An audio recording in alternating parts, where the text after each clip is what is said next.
Queridos estudiantes, ¿cómo están? Espero que desde sus hogares nos puedan seguir bajo esta plataforma virtual. Quien les saluda es el profesor Jorge Quiroz y conmigo van a llevar el curso de Geografía.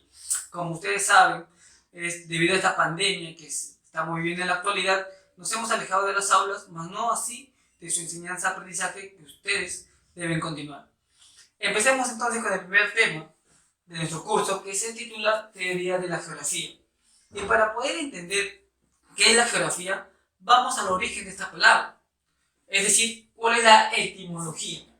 La palabra geografía va a provenir de dos vocablos griegos, es decir, de aquella cultura que se va a desarrollar en la Edad Antigua, Grecia cuna de la geografía, se va a originar estos vocablos. Geo significa tierra y grafos, descripción. Lo que significa que geografía literalmente va a determinarse como la descripción de la tierra, solamente la descripción. Bien, y una vez que hemos visto el origen de la palabra geografía, vamos a ver cómo ésta se ha ido desarrollando a través de la historia. Para ello hemos hecho una línea de tiempo, la cual hemos dividido en sus edades o periodos. Llámese edad antigua, edad media, edad moderna y edad contemporánea. No he tomado como referencia la prehistoria, puesto que para la historia tradicional, justamente el hombre al inventar la escritura hace que con ello aparezca la historia. Si no hay escritura, no hay historia. Se menciona la historia tradicional. Es por ello que he tomado esto como referencia. Bien, en la Edad Antigua podemos ver que se habla de una geografía popular, o también denominada precientífica. ¿Pero qué es geografía popular? La geografía popular es pasar de manera oral todo lo que el hombre pueda observar. Dicho de otra manera, imagínate que en la antigüedad, pues el hombre estaba en la naturaleza y de pronto se admiraba de ver una montaña de la cual salía fuego y no tenía explicación de ello. O estaba caminando y se maravillaba de la grandiosidad del océano y para él era algo nuevo. O quizás un movimiento extraño lo sorprendía y el hombre no tenía respuesta a ese suceso. Bien, todas estas cosas que el hombre pueda observar, presenciar o sentir, las iba pasando de generación en generación, añadiendo incluso algunos hechos fantasiosos o fantásticos. Sin embargo, va a ser en Grecia donde la geografía va a adquirir un carácter más racional, va a quitar lo fantasioso y va a ir pensando en el porqué de las cosas o situaciones. Por ello que vamos a tener a personajes como Pitágoras, quien va a asumir que la Tierra es una esfera que está al centro del universo. Otro personaje es Aristóteles, quien va a ser el primero en utilizar la palabra geografía.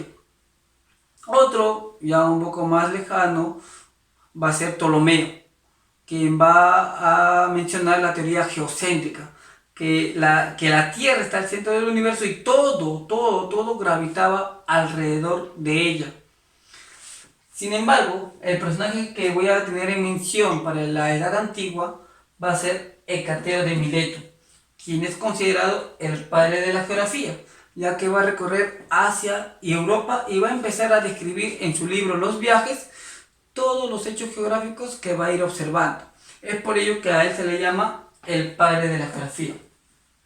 Cuando la Edad Antigua acaba, tradicionalmente con la caída de Roma de Occidente, va a empezar la Edad Media. Quizás a la Edad Media se le cataloga como una edad oscura. ¿Y por qué se le cataloga como una edad oscura, profesor? Y es que se dice que la mayoría de las ciencias que se van a desarrollar hasta ese momento van a empezar a sufrir un retroceso. ¿Y por qué motivo? Porque todo conocimiento, todo, digamos, nuevo descubrimiento que se va a hacer en esa edad va a ser silenciado por una institución que va a gobernar durante toda la Edad Media. ¿De qué institución estamos hablando? De la Iglesia. La Iglesia tenía un libro sagrado y ese libro para el mundo cristiano va a ser la Biblia. Y esta Biblia va a ser base de todo. Es decir, si es que tú observabas, mirabas o tenías un pensamiento que iba en contra de la iglesia te mandaba a silenciar. Sin embargo, en la Baja Edad Media va a surgir viajeros como Marco Polo, quien va a ir a Asia Oriental y va a visitar lugares como China y Mongolia.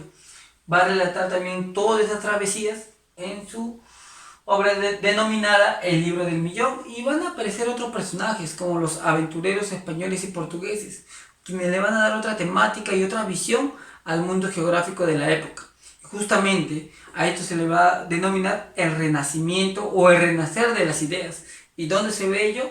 En la Edad Moderna. La Iglesia Católica en este momento va a ir perdiendo su poderío y va a surgir la Edad Moderna. Justamente aquí vemos, nuevo despertar de la geografía. Porque, acuérdate, para la Edad Antigua y Edad Media tan solo existían 3 lugares: Asia, Europa y África.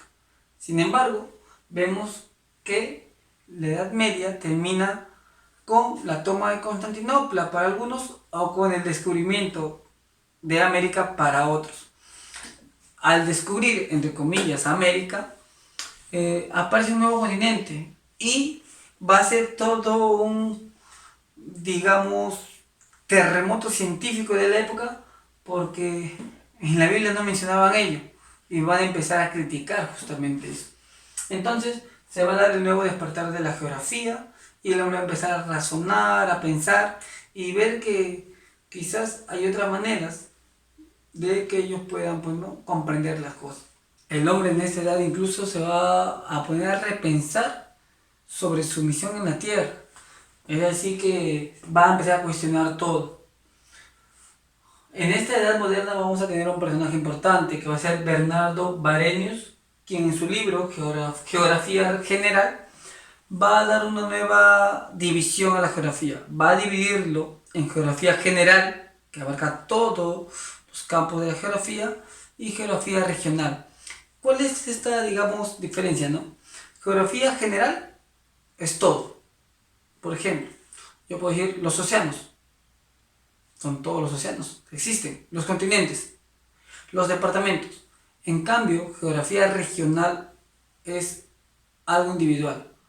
Puedo decir Océano Atlántico, Océano Índico, puedo decir América, Europa, como también puedo decir Puno, Lima, Huancavelica, etc. Pasamos de lo general a lo particular. Él va a hacer esta división.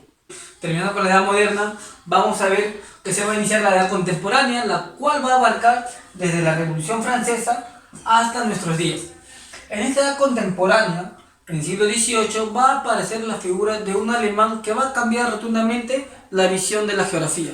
Este alemán va a ser Alexander von Humboldt, quien con sus libros Cosmos y Viaje a las regiones equinocciales del nuevo continente va a realizar observaciones y explicaciones de los hechos y fenómenos que ocurren tanto en América como en Asia. Y esta palabra es muy importante, la explicación de algo. ¿Y por qué? Porque en la edad contemporánea van a explicar las situaciones que se dan en el mundo contrariamente a lo que pasaba en la edad antigua. ¿Te acuerdas? Cuando agregaban hechos fantasiosos, hechos sorprendentes, o en la Edad Media, donde la iglesia tenía todo el poder de la verdad. En cambio, aquí van a buscar las razones de por qué ocurre un hecho o fenómeno geográfico. Ponte a imaginar, ¿no? Si yo estoy caminando, o tú estás caminando y de pronto la Tierra se mueve, tú no vas a decir que Dios está jugando con la Tierra. No puedes decir eso. Tú dirías que las placas tectónicas han chocado y eso ha originado este movimiento telúrico. O ponte a imaginar, ¿no? Estás caminando, sales con tu playera y empieza a lloviznar. No vas a decir que las nubes están llorando. No puedes decir eso. Lo que ocurre en ese momento es que el ciclo vital del agua ha originado la aparición de las lluvias o lloviznas como tú las conoces. Entonces, si antiguamente a cualquier suceso que pasaba en la Tierra tú le dabas un toque mágico, fantasioso, sorprendente e incluso inverosímil, ahora no. Todo hecho, fenómeno geográfico tiene una explicación. Por ello, vamos a ver en esta segunda parte lo que va a ser, pues, qué es un fenómeno geográfico, qué es un hecho geográfico, cuál es la importancia de la geografía y cuál es su objeto de estudio. Y para ello, vemos esta pizarra. Profesor, ¿qué estudia la geografía en la actualidad?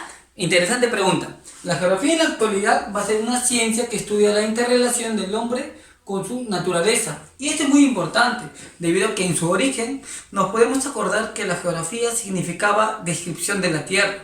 ¿Qué significa ello? que antes el hombre o el geógrafo, cuando transitaba algún lugar, enumeraba los diferentes elementos que podía observar. Podía ser un cerro, un valle, un río, un lago o laguna. Sin embargo, en la actualidad, la geografía va a estudiar cómo es que estos elementos influyen en la vida del hombre y cómo el hombre también va a aprovecharse de estos recursos de la naturaleza para su, digamos, vivencia diaria. Ahora, como tiene categoría de ciencia, va a tener un objeto de estudio. ¿Y cuál va a ser este objeto de estudio? El espacio geográfico. Profesor, ¿y qué es el espacio geográfico? ¿De qué me está hablando usted? Me puedes preguntar. Para ello, he realizado un gráfico en el cual podemos ver al hombre muy feliz justamente en este espacio geográfico, en este medio que lo va a rodear. Vemos que para la parte superior encontramos la troposfera y para la parte inferior, para el lado del mar, vamos a encontrar la zona fótica y para el lado de la corteza axial. Ahora, aquí también hay que precisar lo siguiente. No es que el hombre no traspase la troposfera. Nos debemos acordar que la troposfera es la primera capa de la atmósfera. Luego seguirá la estratosfera, la mesósfera, la termósfera y la exósfera. Pero cuando hablamos de ello es que el hombre, el profesor, va a ir al espacio. Sí, ya ha ido al espacio. Pero no nos caracterizamos por vivir en el espacio. Entonces, justamente la geografía ha delimitado como su campo de acción hacia la parte superior a la troposfera. Porque aquí también ocurre la mayoría de fenómenos naturales. Llámese los truenos, relámpagos, rayos, lluvia, arcoíris, entre otros más. Ahora, para el lado del mar, el hombre va a aprovechar los recursos que va a encontrar a 200 metros bajo su nivel. Va a extraer los recursos y lo va a aprovechar para su comercialización, lo va a aprovechar incluso para su alimento diario. Y para el lado de la corteza vemos que el hombre aprovecha para hacer lo que es la minería. Entonces, chicos, en todo este espacio geográfico podemos observar que el hombre ha aprovechado los recursos que la naturaleza le ha brindado, pero no tan solo se ha quedado con ello, ha creado elementos para que este aprovechamiento sea más eficaz. Por ejemplo, ha creado embarcaciones, ha creado aviones, ha creado también lo que son ferrocarriles, ha creado carreteras, ha creado incluso minas. Cuando digo minas me refiero a las perforaciones que puede hacer con diferentes elementos. De esa manera el hombre pues ha aprovechado todo este espacio geográfico en el cual se desarrolla. Ahora vamos a ver las escuelas geográficas. Cuando mencionamos escuelas geográficas va a haber dos posturas. Una es el determinismo y la segunda es el posibilismo. El determinismo va a ser enunciado por Federico Ratzel.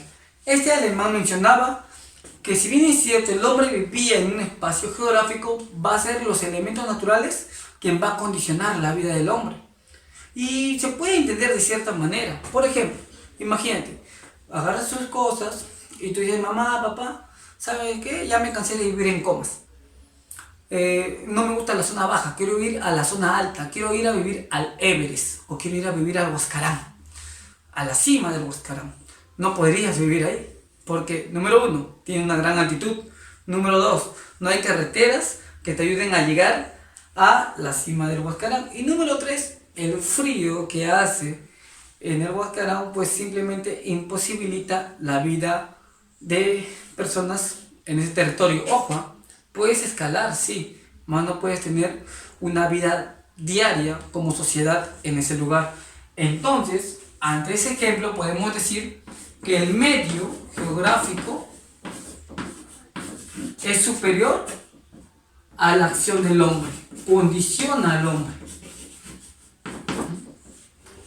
Otro ejemplo puede ser que vivas en un lugar donde la agricultura no sea, digamos, una actividad principal, por la escasez de la lluvia, quizás por la lejanía de un río. Entonces te tienes que adecuar a otra actividad económica, podría ser la ganadería. ¿Te das cuenta? De esa manera, la geografía o los elementos naturales han sido superior a la acción del hombre. Sin embargo, aparece una escuela francesa, el posibilismo, con Paul Vidal de la Blache. Y el que menciona, si bien es cierto, él dice lo siguiente, hay elementos naturales, pero el hombre tiene la capacidad para modificar estos elementos naturales. Ustedes pueden preguntar, ahora que están en casita, aprovechar, preguntar a tu papá, mamá, a tus abuelitos, ¿cómo era tu distrito hace unos 20, 30, 40 o 50 años atrás? De seguro te van a decir que era impensado creer que en los cerros iba a haber viviendas. Número uno, no había tanta accesibilidad. Número dos, no había agua y desagüe. Número tres, no había electricidad. Entonces, con todo esos elementos en contra, era casi imposible creer que alguien podía vivir ahí. Sin embargo, en la actualidad, cuando tú transitas o vas en el bus, en el carro, podrás observar hacia la parte superior cantidad de viviendas. ¿Por qué? Porque el hombre ha podido modificar su entorno, ha podido aplanar el cerro para poder construir sus terrenos y mediante gestiones ha logrado electricidad, ha logrado agua y desagüe. Lo que en un momento se creía imposible, ahora lo es, ahora se puede dar. Antes, por ejemplo, ¿no? Imagínate dos pueblos separados por un río. La pregunta es, ¿cómo hago para cruzar este río? Entonces tengo que construir puentes. Es la acción del hombre que va a superar a la geografía o a los elementos geográficos. Entonces, chicos, aquí podemos mencionar que el hombre, el accionar del hombre, es superior al medio que se le ha brindado. Por ese motivo, ¿no? Hay dos escuelas que, si bien es cierta, se contraponen, tienen mucho que ver en nuestro accionar diario. Pasaremos ahora a lo que son los hechos geográficos y fenómenos geográficos. ¿Qué es un hecho geográfico? Es un proceso natural o social. Un proceso, es decir, algo natural o social que se va a dar.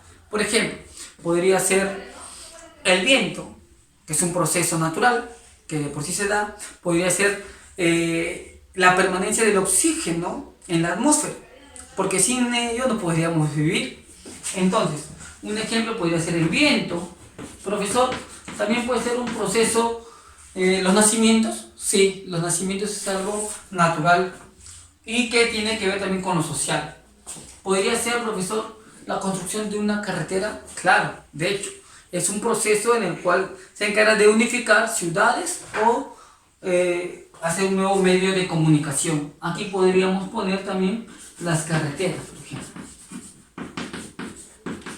Ahora, un fenómeno geográfico es un suceso, muchas veces impredecible, tanto natural o social. Por ejemplo, ahorita tú podrías estar mirándome y de pronto sucede un temblor. Y tú vas a decir, ¿qué pasó?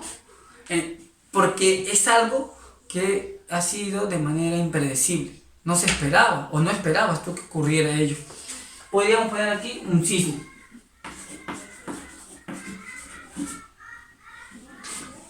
Las epidemias también están dentro de los fenómenos geográficos.